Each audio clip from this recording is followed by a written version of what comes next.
Hello everyone, welcome to my channel H D Orion. हम पढ़ रहे हैं accountancy for class 12 T S Grewal की टेक्स्ट बुक से 2024 edition volume 1 accounting for partnership firms chapter 7 dissolution of a partnership firm. और इस video में हम पढ़ेंगे preparation of memorandum balance sheet. Memorandum balance sheet से रिलेटेड क्वेश्चन सॉल्व करेंगे। Memorandum balance sheet हमें बनाना है। वो क्या होता है मेमोरेंडम बैलेंस शीट? मतलब जब पैराग्राफ में दिया हुआ है इंफॉर्मेशन और इसे हमें बैलेंस शीट में टर्न करना है, बैलेंस शीट में कन्वर्ट करना है। वो क्यों? क्योंकि रियलाइजेशन अकाउंट बनाने के लिए, जो कि डिसोल्यूशन ऑफ अ फर्म के लिए ज़रूरी है, रियलाइजेशन अकाउंट बनाने के लिए हमें बैलेंस शीट की ज़रूरत है। और यहाँ बैलेंस शीट के बारे में जानकारी ऐसे सेंटेंसेस में दिया हुआ, तो we have to convert this information into a balance sheet. Fine. और हमें यहाँ अकाउंटिंग इक्वेशन काम आएगा, asset is equal to liabilities plus capital, जो हमने क्लास 11th में पढ़ा था। इसी फॉर्मूला को यूज़ करके हम मिसिंग फिगर्स या मिसिंग अमाउंट कैलकुलेट करेंगे। कई बार एसेट नहीं दिया होता, कई बार लायबिलिटी नहीं दिया होता, और कई बार हमें पार्टनर्स के कैपिटल के बारे में जानकारी नहीं रहती है। तो हम बैलेंस शीट बना करके इसे फाइंड आउट करेंगे और फिर उस बैलेंस शीट को यूज़ करेंगे हम रियलाइजेशन अकाउंट बनाने के लिए। So let us see how such type of questions are solved. Question number 41, there are two partners Angad and Raman in a firm and their capitals are rupees 50,000 and rupees 40,000. The creditors are rupees 30,000. The assets of the firm realized rupees 1 lakh. How much will Angad and Raman receive? Now see, इस question में assets का book value नहीं दिया है बल्कि realisation value दिया हुआ है। तो पहले हम एक छोटा सा बैलेंस शीट बनाएंगे जिसको मेमोरेंडम बैलेंस शीट कहेंगे, और उसके बाद उससे हमें वेरियस एसेट्स पता चल जाएगा। फिर हम रियलाइजेशन अकाउंट बनाएंगे तो पता चलेगा कि पार्टनर्स को कितना प्रॉफिट हुआ या कितना लॉस हुआ। Late us see the solution.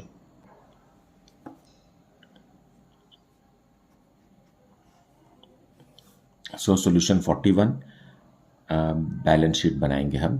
क्या दिया हुआ है? कैपिटल्स दिया हुआ है। So capital of Angad 50,000 and capital of Raman 40,000। फिर दिया हुआ क्रेडिटर्स 30,000। बस इतना ही इंफॉर्मेशन दिया है। क्वेश्चन में एसेट्स के बारे में तो कुछ दिया ही नहीं है कि बुक वैल्यू क्या है, लेकिन हमें पता है कि total liability is equal to total assets. So यहाँ हो गया रुपीज़ 1,20,000। तो एसेट्स को भी कंपल्सरीली 1,20,000 होना पड़ेगा, और ये है वेरियस एसेट्स। तो book value of various assets हमें पता चल गया 1,20,000, ये मानते हुए कि इसमें कैश और बैंक नहीं है। अब इसी बैलेंस शीट को यूज़ करके हम रियलाइजेशन अकाउंट बनाएंगे। सो एसेट्स और लाइबिलिटीज़ को हम रियलाइजेशन अकाउंट में ट्रांसफ़र करेंगे। इस एसेट को हम डेबिट में, बुक वैल्यू में ट्रांसफ़र होगा, और लाइबिलिटीज़ में से क्रेडिटर्स, आउटसाइड लाइबिलिटीज़ 30,000। अब क्वेश्चन में लिखा है कि assets realised 1 lakh rupees. So by bank, credit side में बैंक अकाउंट डेबिट होगा। इन एसेट्स को हमने 1 लाख रुपीज़ में बेच दिया। फाइन। और लाइबिलिटीज़ को पेमेंट करेंगे टू बैंक, क्रेडिटर्स कितना? 30,000 रुपीज़। Fine, very simple. इस तरीके से रियलाइजेशन अकाउंट में हमने एसेट्स और लाइबिलिटीज़ को ट्रांसफ़र किया, एसेट्स को बेच दिया, क्रेडिटर्स को पेमेंट किया। इधर का टोटल है कितना? 1,50,000। इधर भी आना चाहिए 1,50,000। तो यहाँ हमें 20,000 रुपीज़ लिखना होगा। तो ये क्या हो गया? By loss. और ये दोनों पार्टनर को इक्वल मिलेगा क्योंकि प्रॉफिट शेयरिंग रेशियो 1:1 है। कौन है पार्टनर्स? अंगद एंड रमन।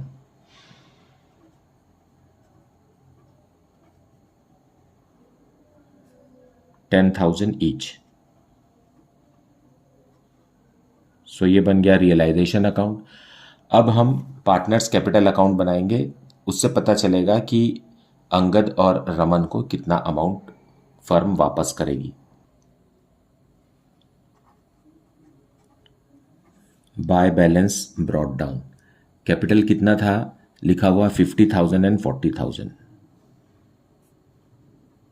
बस। और ये लॉस हम ट्रांसफर करेंगे टू रियलाइजेशन।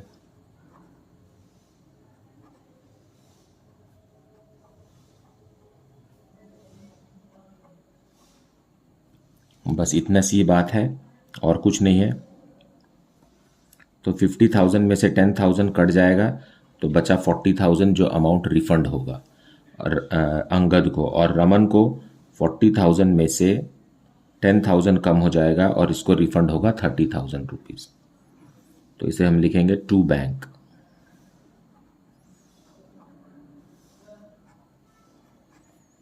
सो इस तरीके से पार्टनर्स कैपिटल अकाउंट बनकर तैयार है। Now let us see question number 42. A, B and C were partners sharing profits in the ratio of 5:3:2. On 31st March 2024, A's capital and B's capital were rupees 30,000 and rupees 20,000 respectively, but C owed rupees 5,000 to the firm. मतलब C का debit balance है और बाकी A और B का credit balance है capital में। The liabilities were of rupees 20,000. The assets of the firm realized rupees 50,000. Prepare realization account, partners capital accounts and bank account. ये भी क्वेश्चन नंबर 41 के जैसा ही है. So let us see the solution.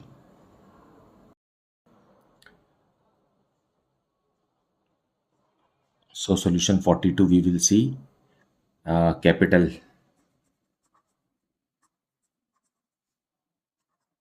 ए का और B का कितना दिया हुआ, 30,000 रुपीज़ कैपिटल है ए का और 20,000 रुपीज़ है बी का।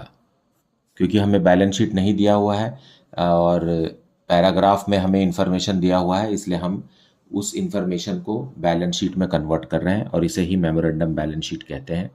सो total capital of the firm is rupees 50,000 and C भी है, सीज कैपिटल, सीज का कैपिटल है 5,000 रुपीज़ जो कि एक डेबिट बैलेंस है, इसलिए हम उसे एसेट में शो करेंगे। And liabilities are of rupees, external liabilities are of rupees 20,000, that much only. Fine, ये हो गया 70,000 और यहाँ भी आना चाहिए 70,000। तो यहाँ जो डिफरेंस अमाउंट है 65,000 का, यही है various assets.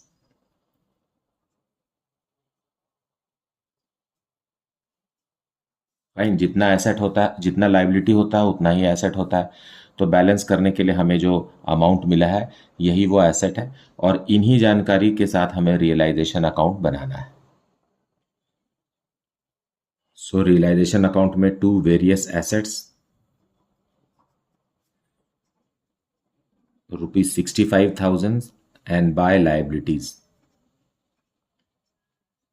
Outside liabilities rupees 20,000। फिर क्वेश्चन में लिखा है assets of the firm realised rupees 50,000। So 65,000 के उसको हम बेच दिए, तो बाय बैंक एसेट्स, एसेट्स को हमने कितने में बेच दिया, 65,000 रुपीज़ में बेच दिया, not 65, I am sorry, 50,000 rupees में बेच दिया। 65,000 रुपीज़ के एसेट को 50,000 रुपीज़ में बेच दिया। अब लाइबिलिटीज़ के बारे में कुछ नहीं कहा है तो हमें तो पे करना होगा, तो टू बैंक लाइबिलिटीज 100% पे होगा, बस दैट्स इट। अब बैलेंसिंग फिगर, अगर बैलेंसिंग फिगर क्रेडिट में आता है तो लॉस है, अगर डेबिट में आता है तो प्रॉफिट है। ये हो गया 85,000 रुपीज़। तो बैलेंसिंग फिगर क्या रहेगा, 15,000। तो ये लॉस हो गया, बाय लॉस, और इनका रेशियो है 5:3:2। कौन है ये partners, A B and C. Fine, so 7,500, then 4,500 and 3,000। अब हम बनाएंगे partners capital account.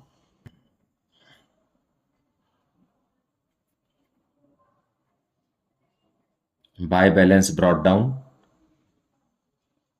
30,000 and 20,000, and C का टू बैलेंस ब्रॉट डाउन, उसका डेबिट बैलेंस है 5,000 रुपीज। नाउ रियलाइजेशन के लॉस को ट्रांसफर करेंगे।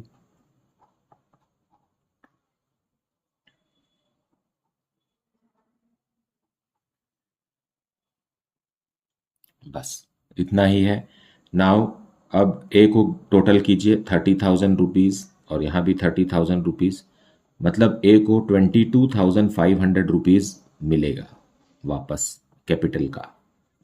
उसी तरीके से बी का out of 20,000, 15,500 rupees will be paid by the firm to partner B. Fine. लेकिन सी में देखिए यहाँ 8,000 है, यहाँ भी 8,000 बनाने के लिए हमें यहाँ 8,000 इंसर्ट करेंगे अमाउंट, ये होगा बाय बैंक, मतलब सी 8,000 रुपीज लेकर आएगा फर्म के लिए, क्योंकि पार्टनर्स की लाइबिलिटी अनलिमिटेड होती है। तो ये 8,000 रुपीज हम सी के पर्सनल एसेट से, पर्सनल प्रॉपर्टी से मंगाएंगे balancing figure.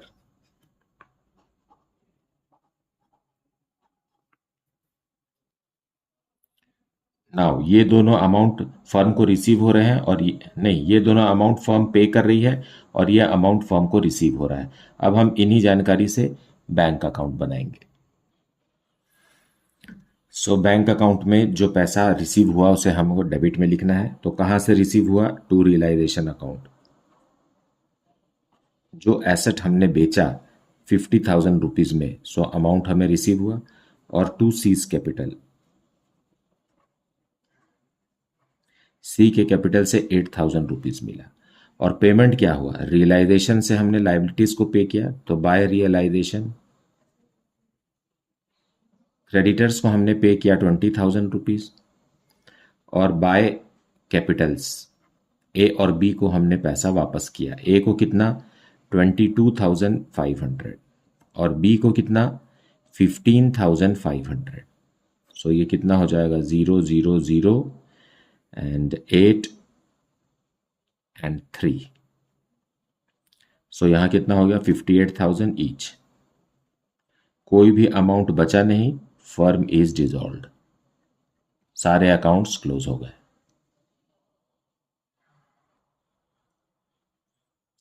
Now let us see question number 43. A and B were partners sharing profits and losses as 7/11 to A, 4/11 to B, and they dissolved the partnership on 30th May 2023. As on that date their capitals were A rupees 7,000 and B rupees 4,000. There were also interest due on loan account to A rupees 4,500 and to B rupees 750. The other liabilities amounted to rupees 5,000. The assets proved to have been undervalued in the balance sheet and actually realized rupees 24,000. Prepare necessary accounts showing the final settlement between partners. Let us see the solution.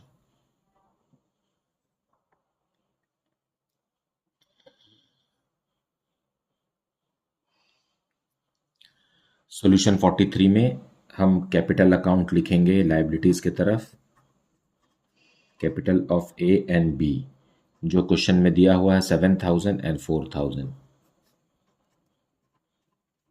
Then outstanding interest है, outstanding interest of partners A and B, rupees 4,500 and rupees 750। ये हो जाएगा कितना? 5,250। Then other liabilities भी है,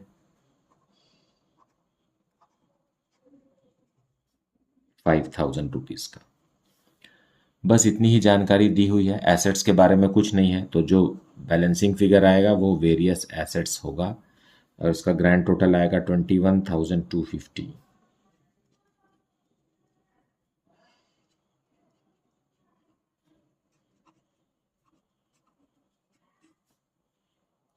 अब हम बनाएंगे realisation account. Now realisation account में by other liabilities,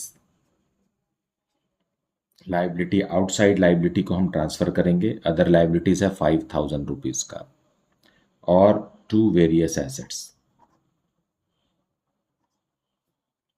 various assets है ₹21,250 का, जो अभी हमने फाइंड आउट किया। आउटस्टैंडिंग इंटरेस्ट जो है वो पार्टनर्स का है, वो आउटसाइड लाइबिलिटी नहीं है, इसलिए उसे हमें यहाँ ट्रांसफ़र नहीं करना है। ओके, नाउ क्वेश्चन में लिखा है कि एसेट्स को ₹24,000 में बेच दिया गया। सो बाय बैंक वेरियस एसेट से हमें कितना रिसीव हुआ? 24,000। और लाइबिलिटीज़ को पे करिए टू बैंक, लाइबिलिटीज़ को पे करेंगे कितना? पूरा का पूरा 5,000। ओके, बस इतना ही है। सो 29,000 रुपीज़ टोटल है, हमें प्रॉफिट हो गया इस बार। एडजस्टिंग फिगर है ₹2,750, सो टू प्रॉफिट। और इनका प्रॉफिट शेयरिंग रेशियो क्या है? 7:4। कौन है ये पार्टनर्स? ए और बी। सो इसे हम ब्रेक करेंगे 7:4 में, तो बी को मिलेगा 1000 और ए को मिलेगा 1750। So this is realization account. Now let us move on to partners capital account. So partners capital account हम बनाएंगे बाय बैलेंस ब्रॉट डाउन।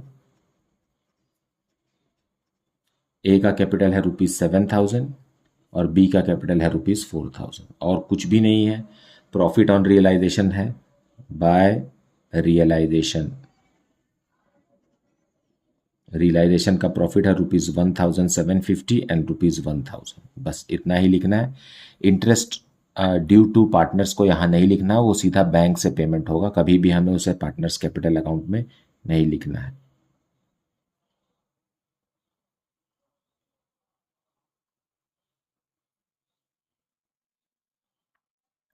क्योंकि फॉर्म डिसॉल्व हो रहा है, इसलिए बैलेंस क्लोज डाउन के बदले हम क्या लिखेंगे? टू बैंक लिखेंगे। ए को ₹8,750 और बी को ₹5,000 रिफंड हो गया कैपिटल का। So this is partners capital account. So bank account बनाएंगे, हमें रियलाइजेशन अकाउंट से अमाउंट रिसीव हुआ है।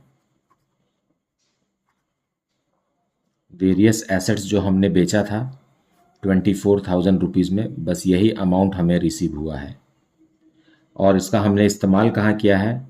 Bye realisation account. फर्म ने अपने लाइबिलिटीज़ को पे किया ₹5,000 का। फिर by capital accounts of partner A and B. A को ₹8,750 रिफंड हुआ और बी को ₹5,000, मतलब ₹13,750 इस तरीके से फर्म ने दिया। और बाय आउटस्टैंडिंग इंटरेस्ट, ए का है और बी का है। ए का है ₹4,500 और बी का है 750, मतलब ₹5,250 इंटरेस्ट के रूप में फर्म ने पार्टनर्स को दिया। ओके, यहाँ का भी टोटल कितना आया? 24,000। सो जितना अमाउंट आया वो पूरा का पूरा दे दिया गया, कोई बैलेंस क्लोज डाउन नहीं है। Now firm is wound up.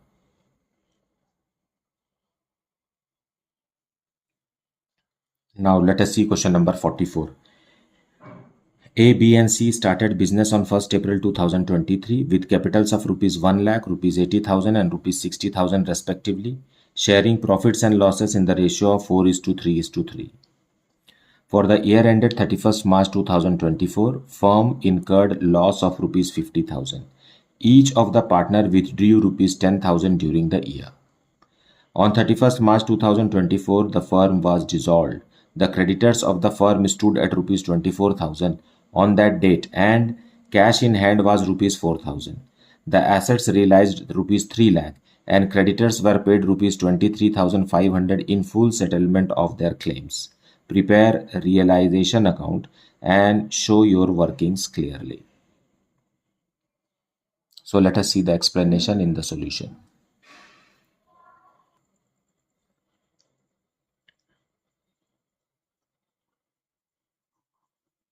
Solution 44 में हमें ओपनिंग कैपिटल बैलेंसेस दिया है, लेकिन जिस दिन फर्म डिसॉल्व हो रहा है उस दिन का हमें capital balance closing capital balance calculate करना होगा।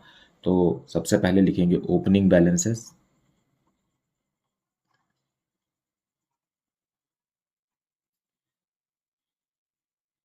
साल के शुरू में इतना कैपिटल था तीनों पार्टनर का, फिर फर्म को लॉस हो गया तो लॉस को माइनस करेंगे और लॉस 4:3 में बटेगा पार्टनर्स को। और लॉस कितने का है? 50,000 का है। सो 50,000 को हम बांटेंगे तो आएगा 20,000 rupees, then 15,000 rupees and 15,000 rupees. और फिर ड्राइंग्स भी है, ड्राइंग्स भी माइनस कीजिए, 10,000 रुपीज़ ईच।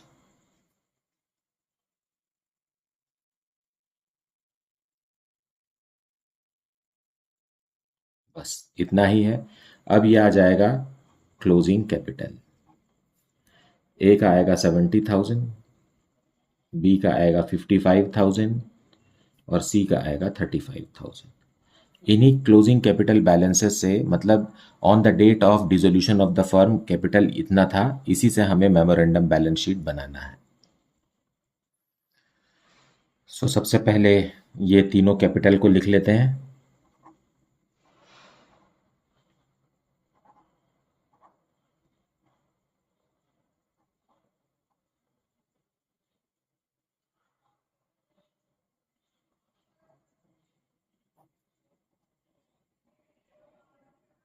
क्वेश्चन में क्रेडिटर्स दिया हुआ है तो क्रेडिटर्स को भी मेंशन कीजिए। और कैश इन हैंड दिया है, वो एसेट है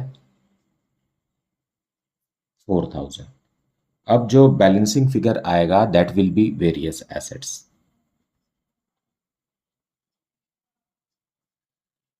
क्या है ये बैलेंसिंग फिगर?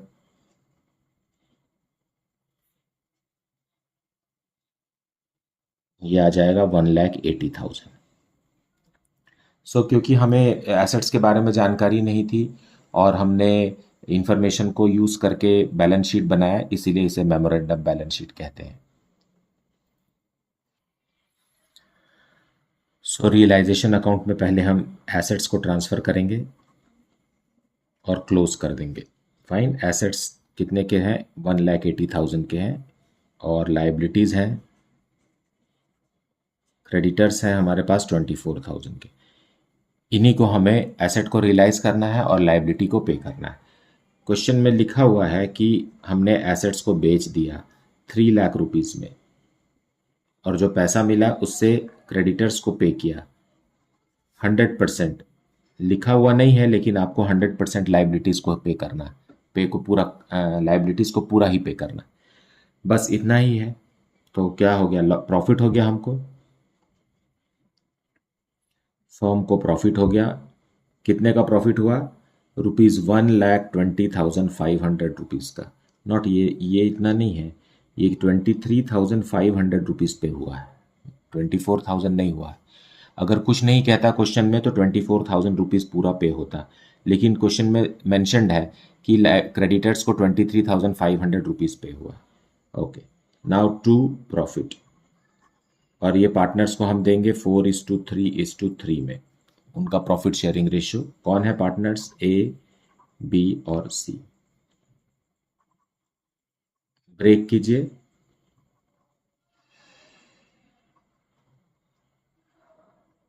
सो ये अमाउंट है जो पार्टनर्स को कैपिटल अकाउंट में ट्रांसफ़र होगा।